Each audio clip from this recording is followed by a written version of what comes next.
Hare Krishna, Hare Krishna, Krishna Krishna, Hare Rama, Rama Rama.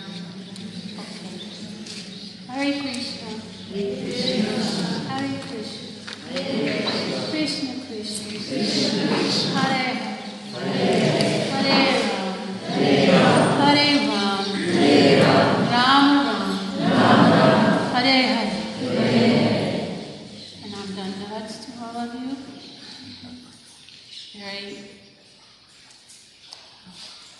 Feel very blessed and honored to be in your company.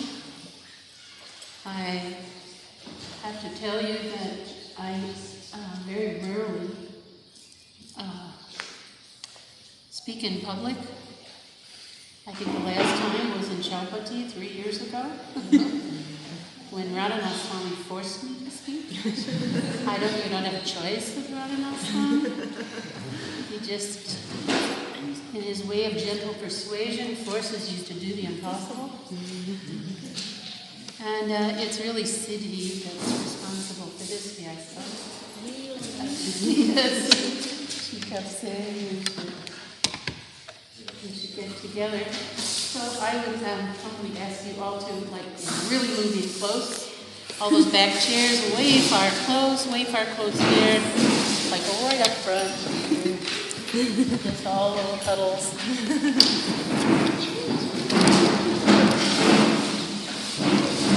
That's a privilege. Yeah.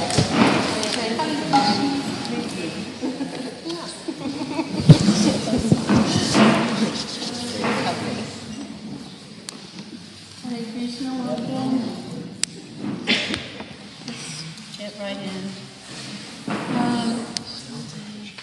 So this afternoon, we're just going to explore Sangha and see where it takes us as a group. Sangha is, of course, where we go, and Sangha is according to the presence of that Sangha. So to start with, we'll all say an invocation out loud together, Yamuna prayers, and then a wonderful team of Kirtaniyas that has joined us here when we came to Mayapur 1.5 months ago as part of that party, still here, in the form of Amal Das, who will lead a kirtan, and in the form of Transcendental Hari Bhakti, who will play Mridanga. And then we'll have super duper all-around Das on kartals. And all of you feel free to click your glass case or clap your hands or snap your fingers, whatever you'd like to do. Om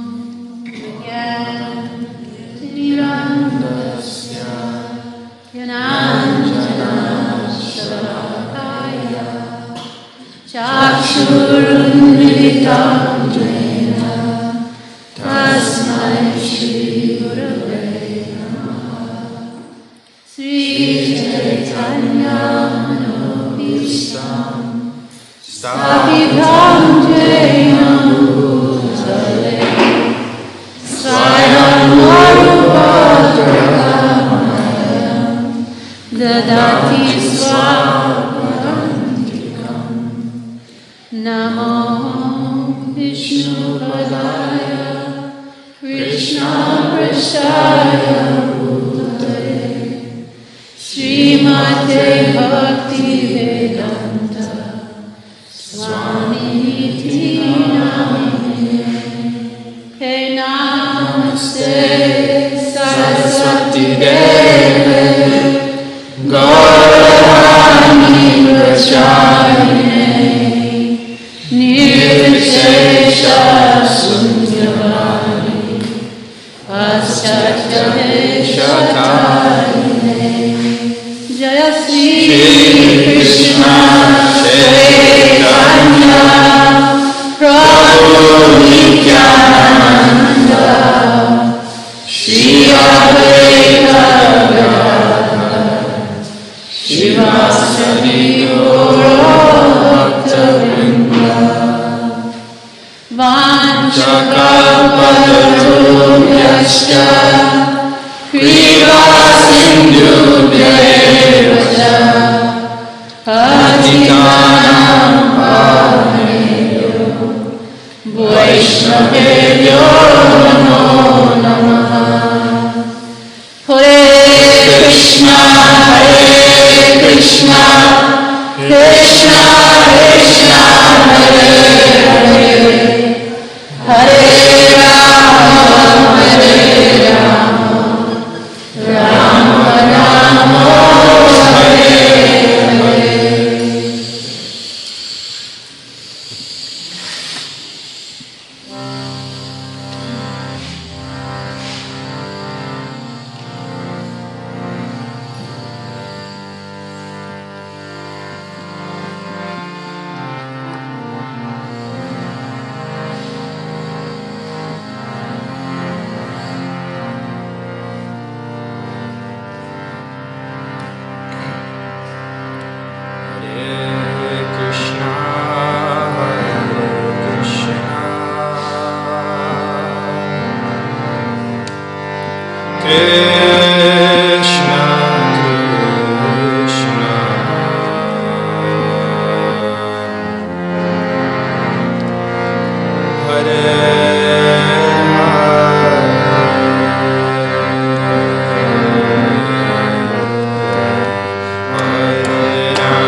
Hare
Hare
Shri Bhaktivedanta Swami Bharati Jai Vishnupad Brahmansa Prabhajacharya Satyasatyasimad Shri Bhakti Siddhanta Saraswati Thakura Maharaj Shri Prabhupada Ki Jai Ananta Koti Vaishnava Vrinda Ki Jai Namacharya Shri Haridasa Thakura Ki Jai Prem Jago Shri Krishna Chaitanya Prabhu Nityananda Sri Advaita Gadadhar Shivashadi Kaura Bhakta Vrinda Ki Jai Sri Sri Radha Krishna Gopa Gopinatha Shyama Kunda Radha Kunda Giri Govardhana Ki Jai Sri Vrindavana Dham Ki Jai Sri Mayapur Dham Ki Jai Sri Jagannath Puri Ki Jai Sri Tulsi Devi Ki Jai Shri Bhakti Devi Ki Jai, Shri Ganga Mai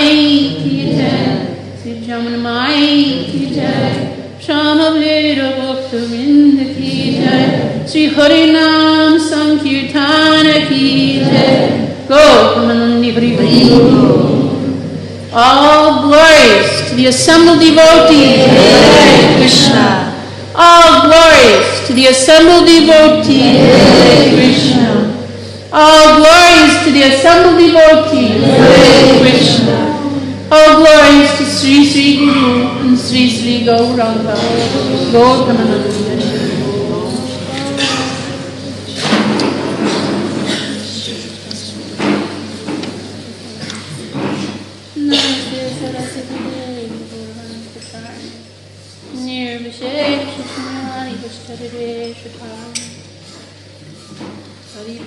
Rama's here. All right. Dear Prabhus, if you'd like to move closer, you can. If you're comfortable where you are, that's okay. So this afternoon, Transcendental CD Devi asked me to come here and speak. I said a little bit earlier that I don't speak very much in public. I'm not used to it. Even when Srila Prabhupada was on the planet, I would lead kirtans, but I was always uncomfortable speaking.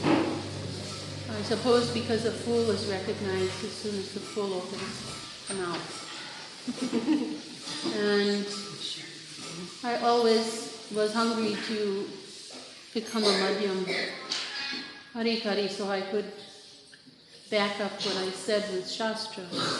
But my mind is more or less a sieve. And I'll memorize something and within a short period of time I can. So we have a little time together. We had this wonderful kirtan. I thought that I would just leave it open to you to, rather than speak something without being given a topic, to ask questions. We'll see how that works. If it works, if there's no questions, we can have some more wonderful kirtan. So, are there any questions besides Ramadan? Sorry, but it's just a little game between us. Ramadan. Over the years that you spent with Srila Prabhupada, and the years since then, hearing so much of the instructions, is there any one particular instruction that's been like your guiding light through all the trials and tribulations of the years? One particular instruction. You know, I take every word that came from Prabhupada almost equally. Some devotees say that what Prabhupada said later was more important than what he said earlier. Perhaps for management that's true, but not for a disciple. Because the fulcrum of your spiritual life is everything you hear from your spiritual master, especially if they're personal instructions. But I think the most important for all of us is chanting Hare Krishna. Harinama, Harinama, Harinama, Eva Deva. Naseva, Naseva, Naseva, Naseva. So this chanting of Hare Krishna is for all of us equally. The newest beginner to the person who's attained love of God. There's nothing more wonderful, I think, than that instruction from Srila Prabhupada. And in so many ways, he gave that instruction to all of us. Prabhupada, there were some moments I can remember with myself and other devotees when, especially during japa, if Prabhupada saw a devotee chanting japa, he was very happy. If they were chanting with attention, when you're absorbed in chanting the holy name, your japa, Srila Prabhupada very much appreciated that. There was one time one of my god sisters, Nishaka, was in Los Angeles in the mid-70s. And as you know, there was an alleyway just side up the building, the temple building. She was chanting very quietly. And when Prabhupada came out for his morning walk, he saw her chanting and he said, "Thank you. Thank you very much for chanting."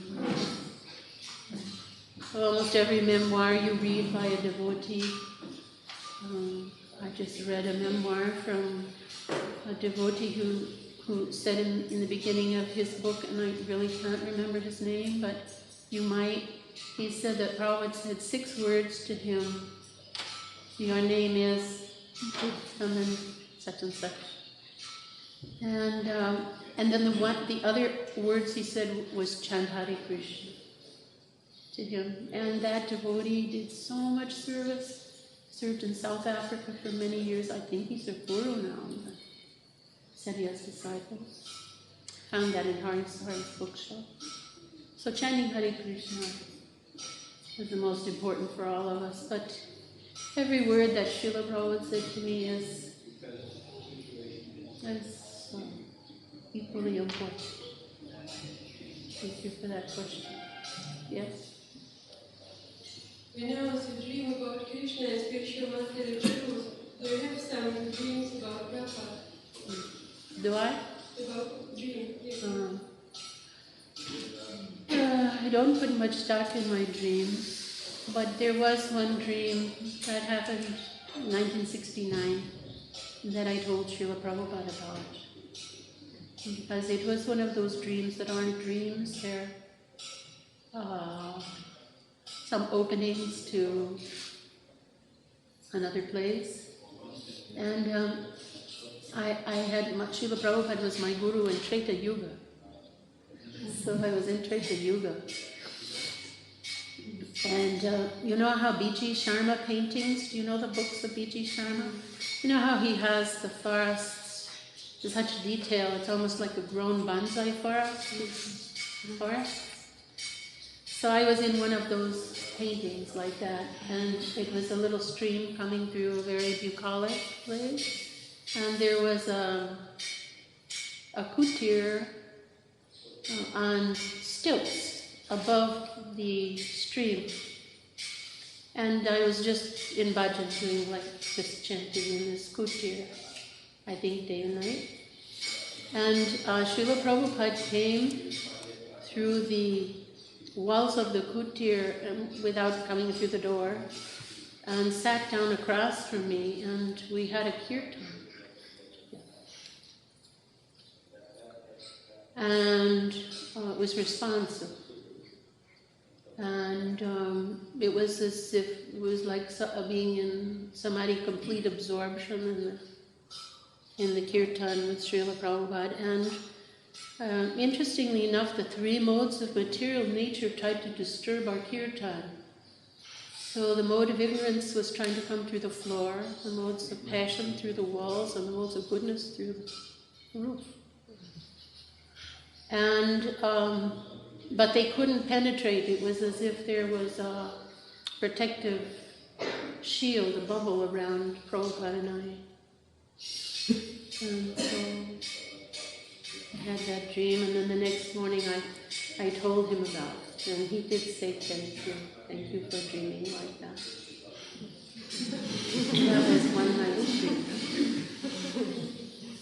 But usually I think Prabhupada needs to chastise. Any other question? Yes, Prabhu.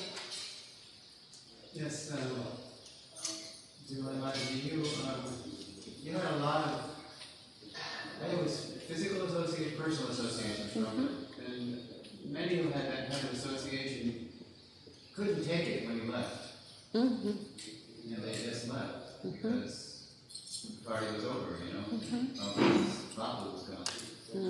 What protected you from that kind of familiarity?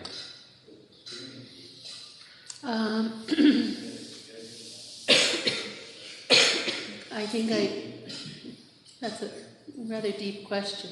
It's a deep question. And it's different for all of us. We all have different relationships with our spiritual master. Starting from the moment we realize that our spiritual master is our spiritual master, we sit in this room together and we all look rather similar, gender-wise. There's difference, but actually we're very, very different, and we're coming with different amounts of bank account from previous. In the beginning years with Srila Prabhupada, I think I've explained that I liken it to Gauranga Mahaprabhu's Adi Lila, that family. So ISKCON was a family from 1966, incorporating summer, through the first initiation, 66 in New York, through, for me, just the fall season of 70. So in that period, if you wanted Srila Prabhupada's association, if you really wanted it and were hungry for it, you could have it. And that didn't matter if it was a girl or a boy. He called us girls and boys. And I was very hungry for Prabhupada's company. So whenever I was with him, I really stuck like glue wherever he was, if there was at least in a public forum. So I can remember I wrote everything down, Prabhupada said. It was like Harisari. Many of us wrote down. And in those days, we didn't have iPods or cell phones. And there were these little reel-to-reel portable tape recorders, about this big, with batteries. And I carried one of those around with me, so I recorded everything I could. In those years in New York and San Francisco, we had, of course, programs Monday, Wednesday, Friday in the evening, and Tuesdays and Thursdays were darshans. So that was personal time with Prabhupada. Weekends were adventures with Prabhupada. And morning walks, anyone who wanted to go could. So I was really there a lot through those periods, and I can remember when it changed was, we arrived in India. I arrived October 4th, 1970. There were some devotees that came via Japan to Kolkata. We traveled with Srila Prabhupada from Mumbai to Amritsar, Indore, Surat, and on to the Magh Mela in Allahabad. At that time I met one of my godbrothers, one of our first devotees who Srila Prabhupada sent to live with the Gaudiya Math at Chutananda Swami.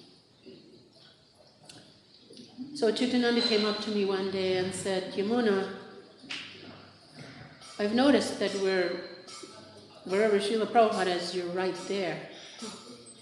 He said, have you noticed where most of the other ladies are sitting? I said, yes, I noticed. So that's the etiquette. You sit there. So that was stunning to me. I thought, well, he's given an instruction, I'll try it out. So the next morning, I sat so Prabhupada couldn't see me. Then that was for Mangalarti. Then about 9:30 in the morning, I was hanging, I had two saris, and Prabhupada knew what they looked like, and I was hanging one of the saris that I just washed on the Shamiana tents. And Srila Prabhupada saw the bottom of my sari through the opening of his little opening to his tent, and he called me in. And I paid my obeisances, and before I got up, Prabhupada said, so you don't like to hear me anymore?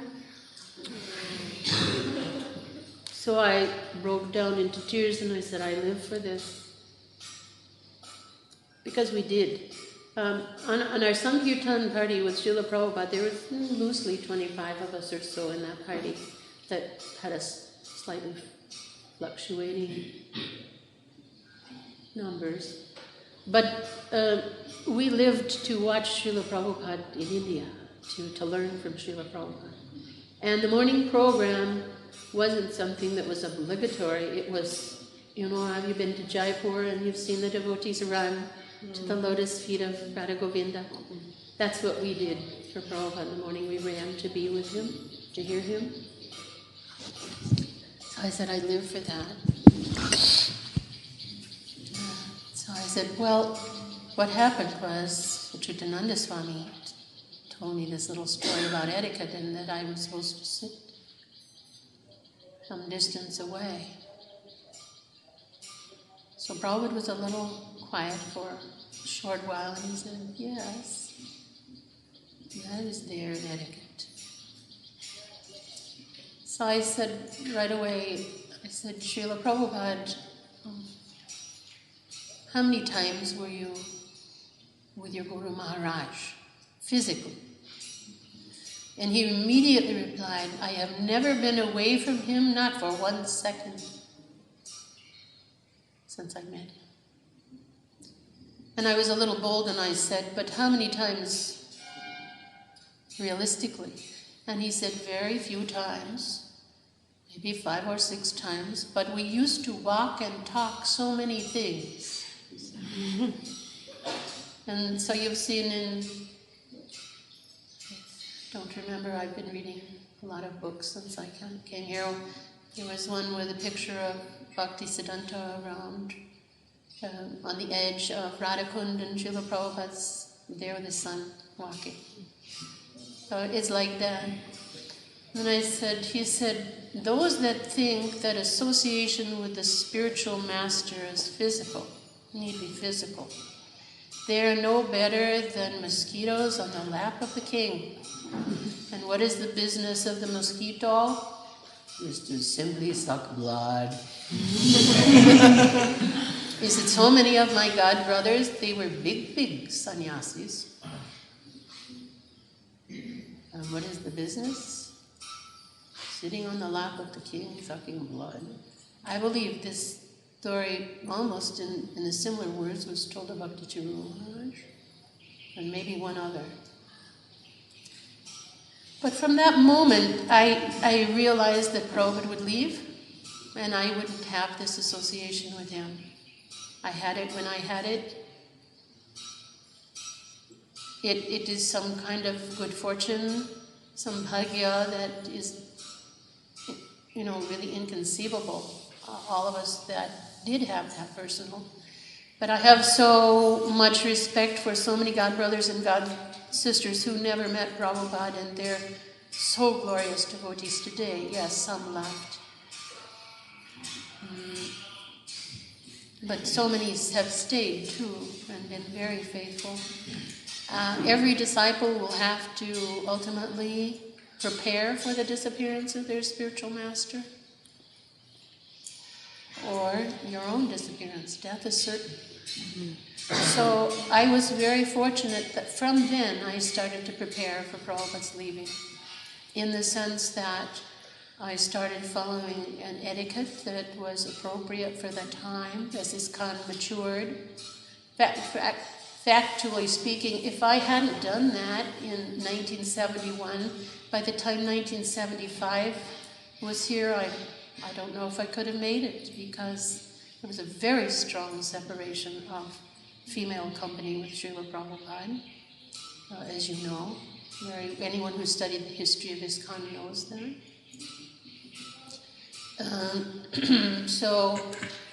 I think that it's every disciple's responsibility to prepare for that, and to understand that Bapu and Vani are really both sides of the coin.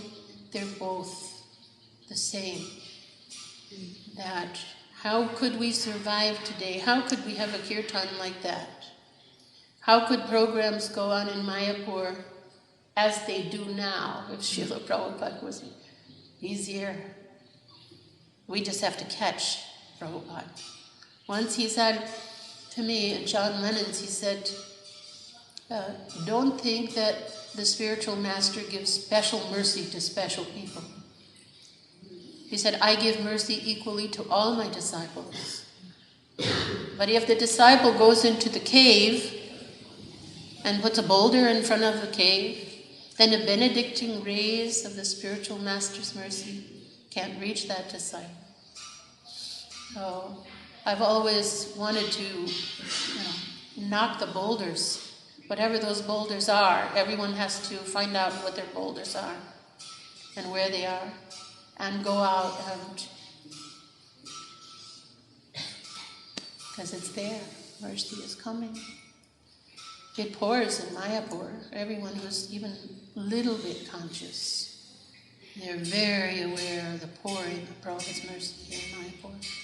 But it's true in every one of his places where his instructions are followed. That's true. I live in a place called Sharanagati, and it's about as remote as any place, any ISKCON place on the planet. We call it off the beaten path. And it's really remote. And, sometimes there's just very few of us, but we just feel Prabhupada's presence so strongly there, because we try very hard to follow his instructions. Does that answer your question? Yes, that was beautiful. It sounded like that was a very defining moment for you. Yes. When Prabhupada was giving you his answer, and then you started to go internal, really more internal. It was a grow-up time. In other words, when we're young devotees, it's so wonderful, however you mark the passing of time, and however you reflect internally on the process of your own growth and self-realization. Sometimes we get blocked and we move a little slowly in our spiritual life, and then sometimes we move very swiftly.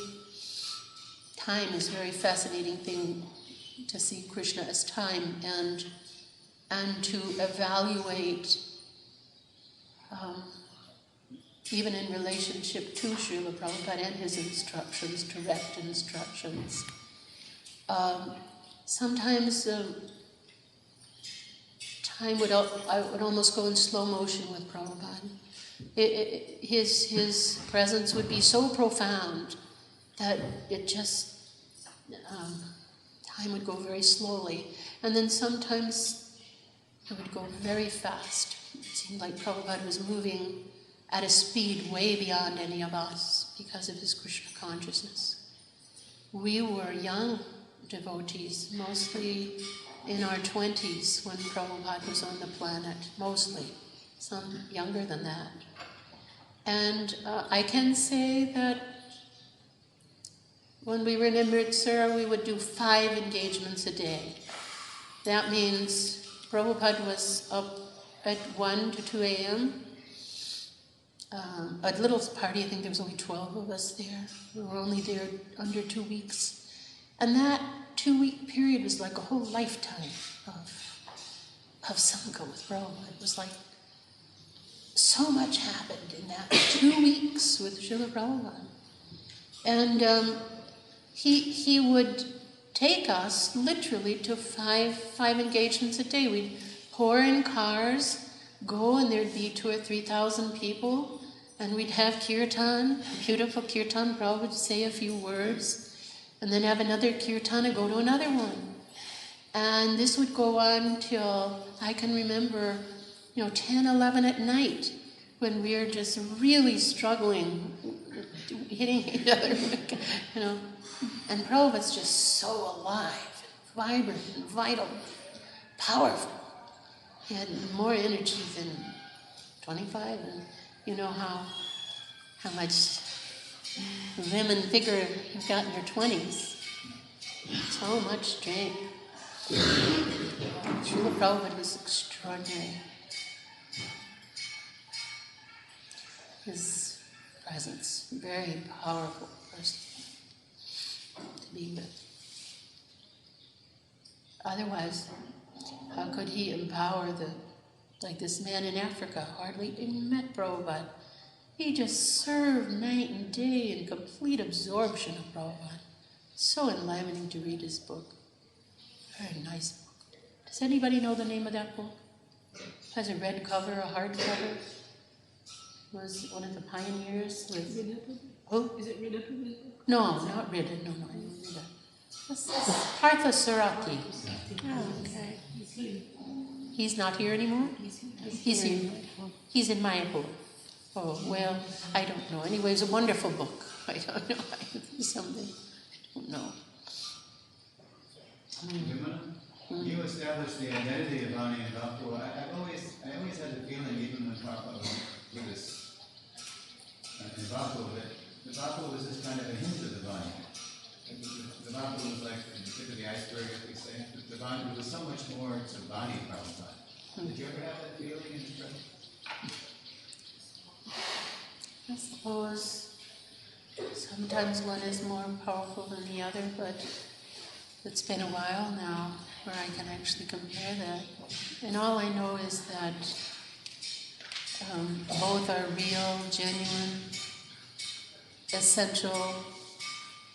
I mean, we can see Srila Prabhupada through videos, and we can hear Srila Prabhupada through these little tiny machines, and we can completely absorb Srila Prabhupada through his books. Prabhupada jumps out of every sentence in his books.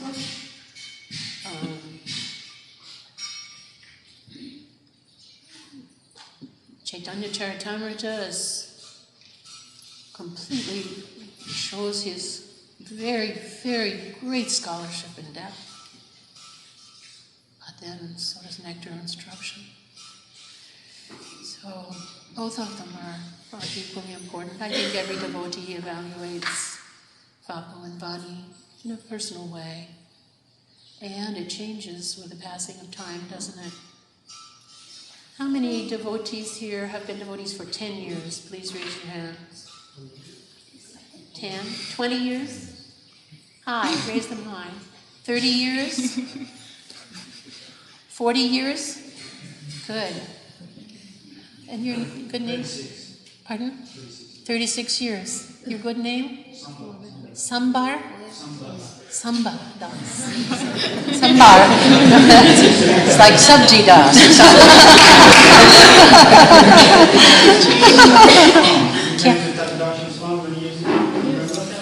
Oh, yes. Hi. How many for you? It's going to be 40 in July. Yes. Yeah, it's coming. Any other questions? Yes. Mataji, I was wondering if you could tell us about your experiences while you're doing kirtan, and also what's the proper way and mood to perform kirtan? Dear. Those are two monster questions. Your first question was? If you could tell us your experiences with kirtan with Prabhupada. Experience with Prabhupada. Oh, well, I suppose my first kirtan with Srila Prabhupada was in New York in 1966, a few days after Janmashtami, when I went for my sister's wedding. My sister was the first initiated female disciple of Srila Prabhupada. Her name was Janki, and she was initiated with a group of men in New York. So I came for lunch, which Srila Prabhupada personally cooked for all of his disciples and served by his own hand every day. Some of the devotees used to eat massive amounts of chapatis. Prabhupada sometimes made 150 chapatis a day. That small group of men. And the next day, that day at lunch, he said, so you've come for the wedding, when will the wedding party be coming? And I said, I'm the only one. He said, this is most unusual. Most unusual. Because even if you're a brahmachari, you know that their weddings are very big affairs in India. So he said, my servant is in a mental hospital. So would you like to help me cook the wedding feast? I thought, this is most strange. Very strange. What kind of people are these?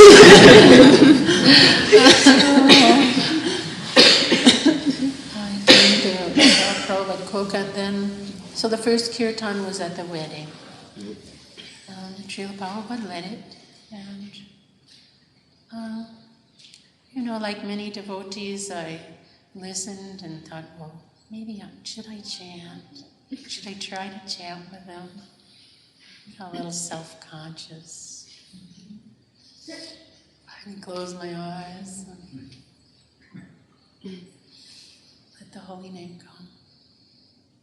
I was there for just maybe 6, 7, 8 days. But then Mukunda was an old friend of mine, and Janki was my sister. And so Mukunda, Janki, and I drove across country and went to pick up some old friends of ours who were in a mountain lookout tower. That was Sam and Melanie, who decided to come with us. And we all drove down to San Francisco together and met with Haridas, who was up in Mendocino County, and we 2 months later the San Francisco temple was opened. So Prabhupada came January, I believe January 14 or 17, 1967. And those were when I really began to hear Prabhupada's kirtans. He sat on the Vyasasana in this little storefront room, and Prabhupada kept his eyes closed mostly during kirtan. And he just went so deep into prayer. He was so deeply into the Maha Mantra. And we used to watch him. He was a little raised above us. And everyone... this is something that's interesting. Many devotees weren't perhaps trained. Their guru. We were in the storefronts. On one side was the Chinese laundry. And then on the other side was, the first group was some people called the diggers. And they gave away free clothes and such. But we had to learn how to do quiet kirtans. So Prabhupada would sit on his asana and say, quiet, quiet, play quietly. So we did that, but we had, listen to this, we had a set of timpani drums. We had horns that were made of kelp that were dried, that sat on the temple walls that were about 20 feet long. We had fox horns, a trumpet, 2 mridangas, harmonium, tambura. The inside of an upright piano that we played as a harp. Many pairs of kartals. And a little ring, a metal ring with Coke bottles, like the top of a glass Coke bottle, that we played as tambourines. We had many of those. So all those instruments, but played very softly. And it was very beautiful, because then we could hear Swamiji.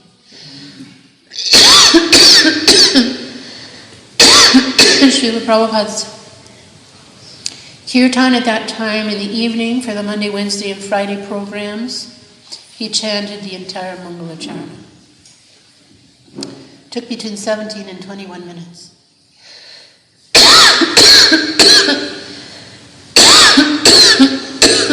Is there any water by chance? Siri, some water, yeah. So, I am just coming off of a rather large cough, little cough lung thing. So, we would watch Srila Prabhupada, and he would just pray. He would pray so deeply. But my first really insights of Vandanam were hearing these prayers, these Mangalacharna prayers.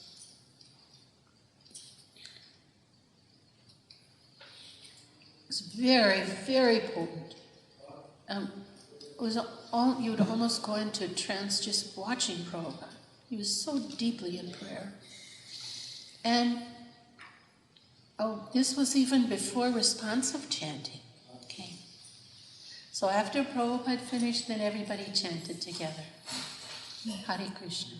Even this was before Sri Krishna Chaitanya was chanted. Went straight from Mangalacharna prayer into Hare Krishna.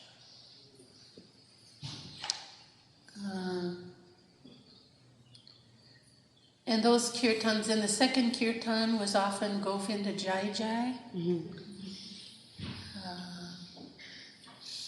After Ram Nomi, the first Ram Nomi of 1967, we knew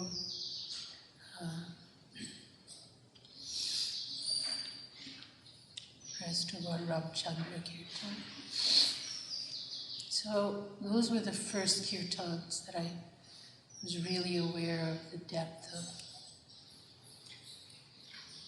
the power of Srila Prabhupada. Then we would go to the park on the weekends and have very long kirtans. Also on Tuesdays and Thursdays, one of our favorite places was to go to the ocean side, Land's End in San Francisco, with Srila Prabhupada. and have beautiful, beautiful oceanside kirtans. Just, again, complete magic. So 67 was the magic year of actually hearing Srila Prabhupada pray, chant the Maha Mantra, and infuse our hearts with the desire to do it ourselves. We played all day long the Happening Record. Does everybody know the Happening Record? Prabhupada chants, Govindam prayers. So that was on in our temple, on a long playing record it was, and it just went over and over all day long. Just, I don't know how many records we went through of that. So we were very keen to hear Srila Prabhupada kirtan all the time. So that was the beginning, I think, of my attachment. My true attachment was established for all of us. All of us chanted all the time. We would walk around chanting. We chanted when we cooked. There was never talk in the kitchen. It was only chanting. Prabhupada infused us to actually chant a lot, even though we were just right off the streets, hippies. Then, I suppose one of the most profound kirtans, one of the most profound ones of that time, was, as you know, near Memorial Day, Srila Prabhupada had a stroke on the East Coast, and he was paralyzed. We didn't think Srila Prabhupada was going to live, Swamiji.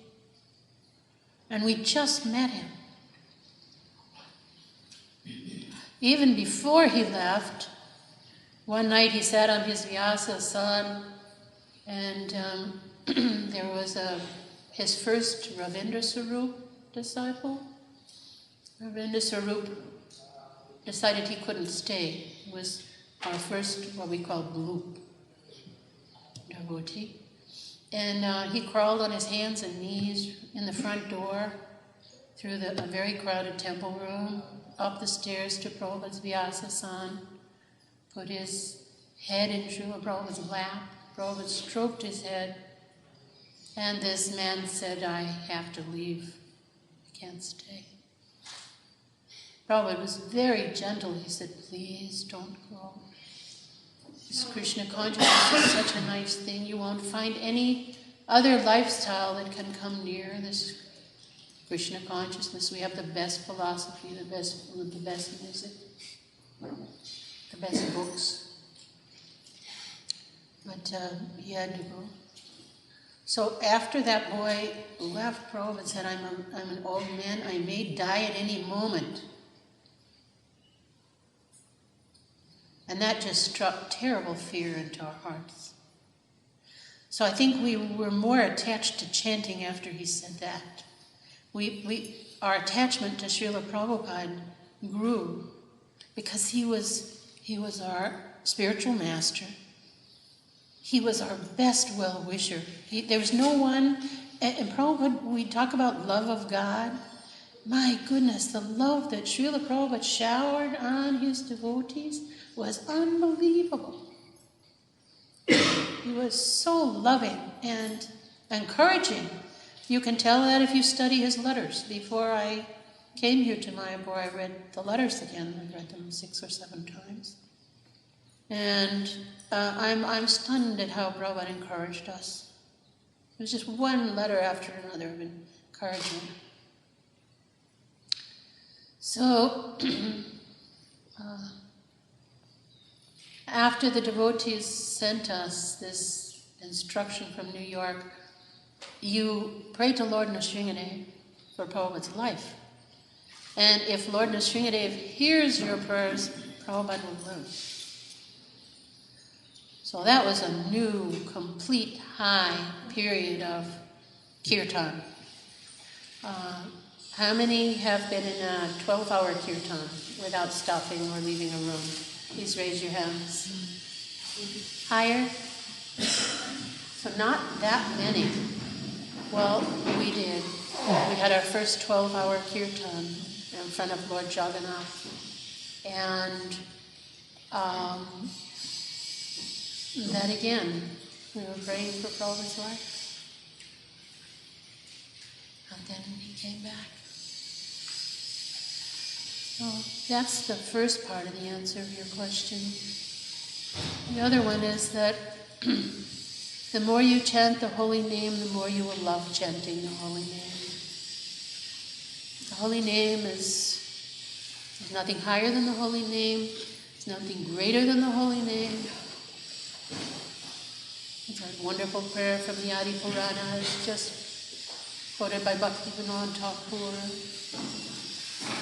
Holy name is the signature of so many things for us. And as the decades pass,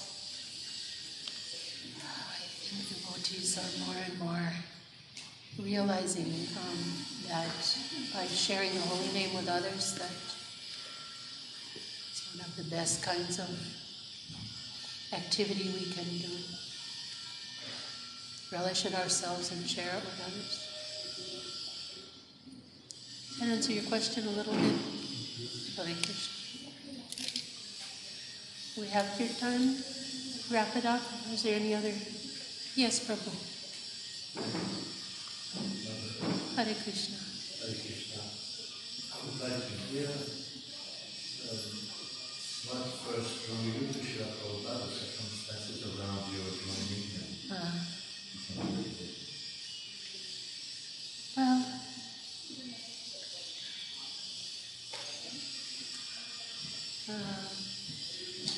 we were just in London for the 40th anniversary of the UK Yatra. The deities were installed on December 14th, 1969, Sri Sri Radha Landanishwara. So for the original 6 devotees that went, of course there was baby Saraswati as well. 4 were there and they more or less talked about that. I met Prabhupada in 66, but quite frankly, I wasn't one that the minute I saw Srila Prabhupada, I knew I had to be a devotee, because maybe it was the chemistry of the devotees being all men in New York, but they weren't very nice to me. And they weren't very nice to my sister. So it's very important that we're nice to each other. We're civilized. And we don't have to be intimate, but we should try to be nice to each other. Sometimes a new person, that's all they want is for you to be nice to them. Just that will make somebody attractive. So Prabhupada was the supreme nice. Prabhupada just charmed us with his niceness. It was so nice. So that day I came for the lunch and then came for the cooking, cooked for 6 hours with Prabhupada, made so many mistakes that it was inconceivable. And then those few days, but by the time I got to San Francisco and Prabhupada came, I thought, I think it's really time to see if I can be a devotee for my whole life. I wanted to be very serious about being a devotee and not just join emotionally because it felt good. So I thought I'd make a test. And if I really got who Srila Prabhupada was, I'd have to get his instructions. I'd have to follow his instructions. So my test was to chant Hare Krishna all day, read Srimad Bhagavatam several hours a day, and follow the 4 principles. And unless I could do that without peer pressure, I wouldn't be able to stay a devotee. That was my reasoning at that time. So I had a boyfriend, and Roger, and Roger and I went to a mining camp up on the California coast, and I started to do this. And the minute I started reading Srimad Bhagavatam, of course I couldn't understand everything, or many things I didn't, all new names and concepts, but I was just so fascinated by Bhagavatam. And I started chanting Hare Krishna, and I would chant all day long. Wake up, chant all day, go out in the forest and collect things, and for cooking and cook on a wood stove and chant all day and follow the four principles. And within a very short time, I thought, oh yeah, I like this very much. And so I said to this boy, I want to go back and see Swamiji and talk to him. So we drove back to California. Srila Prabhupada was sitting in his rocking chair in a bay window. This apartment was at 513 Frederick Street, number 35 apartment. So the minute I came in, Prabhupada said, so what is the program? I just almost knew where I was at. I said, well, Swamiji, I'd like to go to the highest place. And I said, then I kind of couldn't spit it out. I said, I was thinking of Tibet. He said, I can take you to a place much higher than Tibet. Just see. And when he said just see twice, then I knew that I was to be a devotee. So that was for me when I really decided that this is what I wanted to do the rest of my life. Shortly after you took initiation? Yes, about 4 days.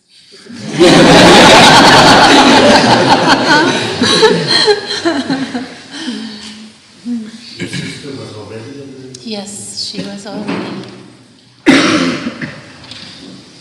Yes. Any other questions? Roger got initiated. Yeah? Roger? Yes, Roger got initiated too. His name was Guru Das. And then we were married the next day. Prabhupada said boyfriend and girlfriend is not so good thing. You should get married, but you must be initiated first. Let us get initiated before we marry. Initiation was more important. So one day, initiation, next day marriage. This is called the Hare Krishna explosion. Precursor to it anyway. So I think we're good on time, 5:30. If there are no more questions, we can have kirtan. So we know how long you will be in Mayapur and whether you will have us sit with you again? I'll be leaving tomorrow morning. Tomorrow morning I leave. So, yeah. How long since you have been in Mayapur? 1.5 months. She's been hiding. See, 1.5 months. I'm a very reclusive person. I'm a very quiet person. Stay very far in the background. So you'll be back after a month and a You know, it's a miracle I'm here. I don't take it lightly that I got here. It's totally a miracle to me. I've always understood that you don't get to the Dham with a ticket. Or not to the real Dham. We can sightsee maybe, but no. I am very deeply grateful for this day in Mayapur. By Srila Prabhupada's kindness.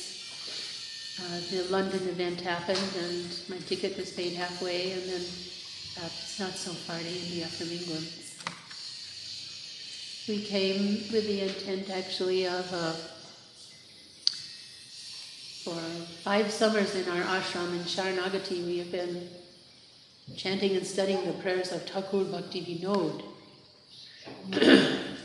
And in 1969, in John Lennon's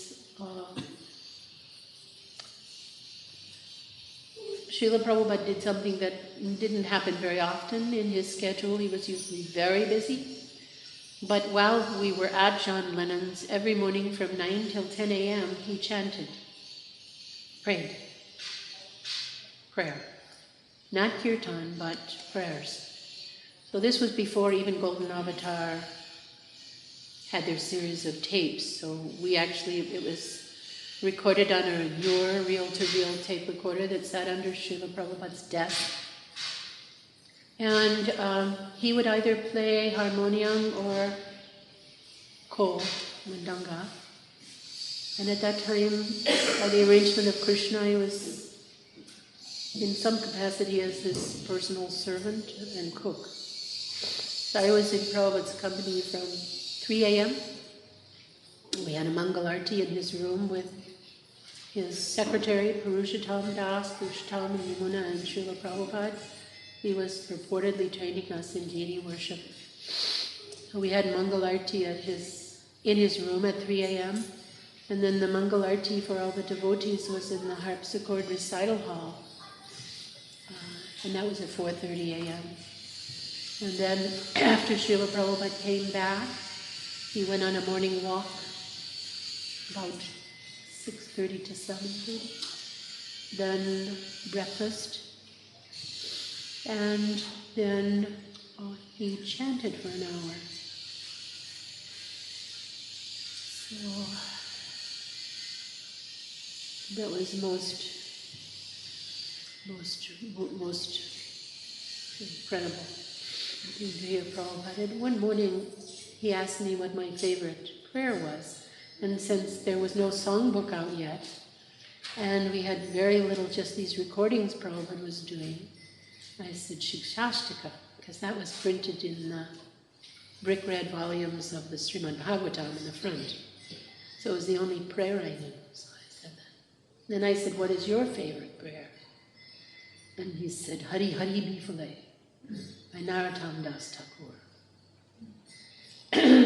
So Prabhupada, but he said at that time, he said the prayers of Narottam Das Thakur and Bhakti Vinod Thakur, no one can compose prayers like this. He said, so you study these prayers of Bhakti Vinod Thakur and Narottam Das Thakur. So I didn't take that, I wasn't able to take that instruction. Oh, wonderful, what you see. To heart until, how many years later? This is 69, 79, 89, 99. So 32, 33 years later, at Bani Bihari Ashram, where I live, we started studying in the summer these prayers, his three primary prayers. One is a little esoteric to chant in public. So that means Gitavali, which is almost exclusively on the holy name and chanting. And Kalyana Kalpataru, desired tree of auspiciousness. And Sharanagati. So we brought this year in January, by Krishna's arrangement, a kirtan party of devotees from the West to chant in Vrindavan and go on parikram to holy places and specifically samadhis, and beg the mercy of great saintly persons that came before who brought us Srila Prabhupada. Beg their mercy to chant these prayers. And then because of the engagement in London, we got the idea to do it here in Mayapur.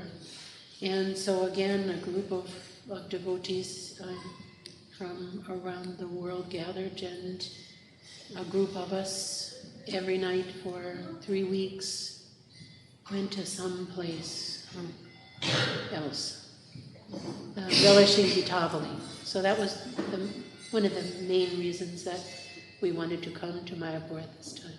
And then that was finished. And relishing another level of Mayapur. But to chant these prayers here, this was just, indescribable, powerful, wasn't it? For those of you that experienced that, you'll never forget, we'll never forget it. It was really special. But thank you for asking. I don't know if I'll ever get to come here again, but meanwhile, I'll bottle up everything I have experienced here and take out little drops. Shower it across our Sharanagati landscape. This is the first time I'm here. I hope I won't have to wait another 30 years. Haribol, Haribol. Devotees are all packed up together by following these instructions. That's the wonderful thing. We really are packed up together when we follow these instructions. And everything becomes so positive and so hopeful and so glorious. Prabhupada's given us such a gift to share. Thank you very much for coming, everyone. Oh, glories to all of you. Do we have another little kirtan? Yeah.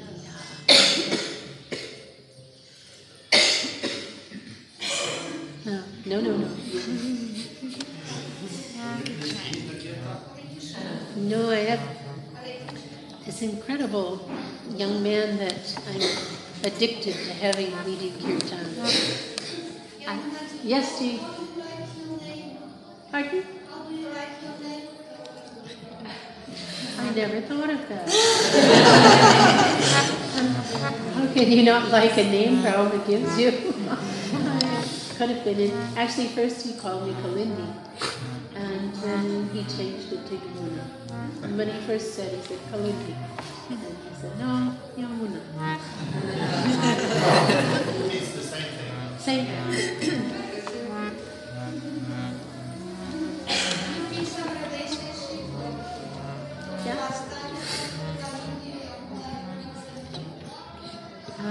I didn't understand the question. Have some connection. Do I have a connection with Kalindi? No, just devotees named Kalindi. I don't. We have many names in our lifetime. Once Prabhupada was on a morning walk around John Lennon's, and he actually said it in the walk. He said, I have been called so many names in this lifetime. He said, when I was a little boy, my maternal uncle used to call me, and then he said this word, it means little lion. And he said, and I was also called Nandu because I was born Nandotsava. He said, I have been called many names, but we are not these names. We are spirit soul. So this lifetime is this,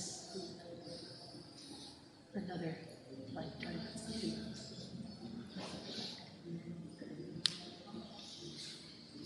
Srila Prabhupada ki jai, Mayapur Dham ki jai, Sri Madhava ki jai, Sri Panchatattva ki jai, Sri Nrsimhadev Maharaj ki jai. Oh,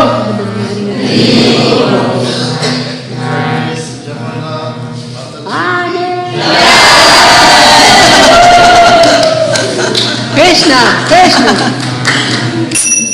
Hare Krishna,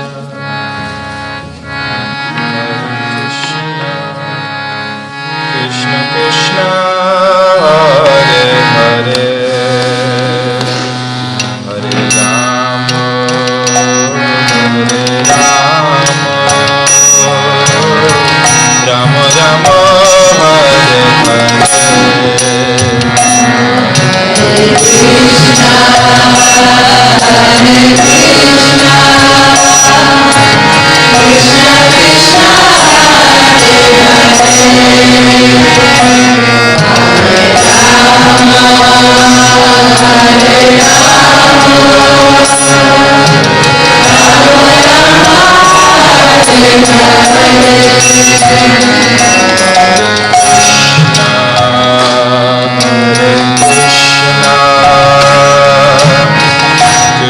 Krishna, Hare Hare, Hare Rama, Hare Rama, Rama Rama, Hare Hare. Hare Krishna, Hare Krishna, Hare